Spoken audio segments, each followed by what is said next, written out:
Opinions? They're flooding in. Loud, firm, so-called definitive. Everyone suddenly knows what Miami should do with the 13th pick. Some scream for the best overall player. Others fixate on the offensive line. A few are zeroed in on guards. But in a draft like this, one without those headliner names sitting clearly at the top, how can anyone be sure of anything? There's a lot of smoke, and the fire? It's hidden deep. This draft is a mess of talent pools, different boards, wildly conflicting evaluations. That's not necessarily a bad thing. It just means nothing should be treated as locked in. And for the Dolphins, this is exactly where things can tilt. You think it's going to go one way. Then something slides. Something cracks. One name drops lower than expected, and boom. Everything you planned shifts in a heartbeat. Go back. Laramie Tunsil. Pick 13 in 2016. No one saw it coming. Teams got nervous. They backed off. And Miami stayed calm, ready, and took him. They'd done the prep, even though no one believed he'd ever reach them. He did. And that moment, unexpected, chaotic, perfect, is exactly the kind of moment this franchise should be preparing for again. Fast forward to now. Same pick, same vibe, different year.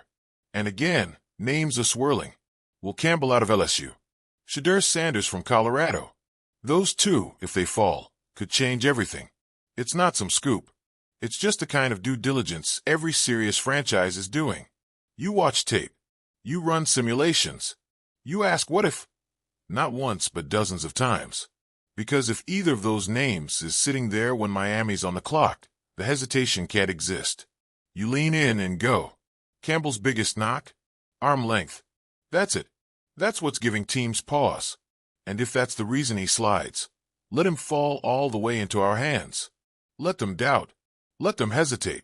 He's 6 feet 6 inches, 319, battle-tested in the SEC, and moves better than guys 20 pounds lighter.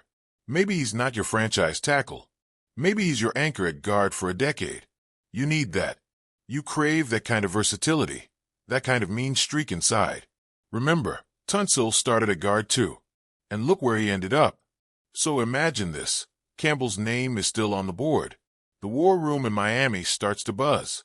Maybe Membu is still available too. Maybe Kelvin Banks. Options. Real ones. Not hype. Not reach. The kind of options that scream impact. But then the quarterback conversation creeps in. You feel the discomfort in the room. That tension. Shedeur Sanders. Oh man. Some fans love him. Some flinch at the idea. How can you spend pick 13 on a quarterback when you've already got Tua? When you've committed years, resources, belief into his hands? But does that commitment mean you close the door to a potentially special talent? Especially on a rookie contract? You've got Zach Wilson for 1 year. Just one. And that's it. The Falcons dropped $180 million on Kirk Cousins and still drafted Michael Penix Jr. top 10. So what really is out of bounds anymore? If Sanders is there, you have to pause. Not out of panic, but out of logic. Tua has talent. When he's healthy, he produces. But playoffs? That stat is still empty. 0 wins. 6 years deep. It's not criticism. It's just reality. Drafting a quarterback wouldn't be about replacing Tua immediately. It would be about preparing, building leverage, creating pressure, maybe giving Greer and McDaniel a longer leash, or at least a lifeline. It's the kind of move that says, we're thinking long-term. But would Ross go for it? Would ownership see that as a hedge or a betrayal? And let's say it does happen. Let's say Miami actually takes Sanders. Suddenly Tua has to play not just for pride, not just for Miami, but to hold his place. And maybe that unlocks something. Or maybe it fractures everything. That's the gamble. That's what makes this pick so heavy.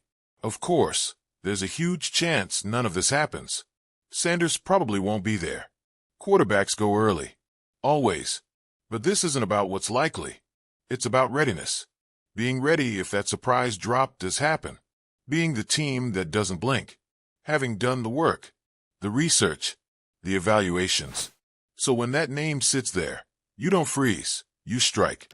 And if you're the Dolphins, you've got to know every detail. How does Sanders operate under pressure? What's his locker room presence? What do teammates say about his leadership? Does he handle the blitz? Does he read defenses fast enough for this level? You need more than a highlight reel.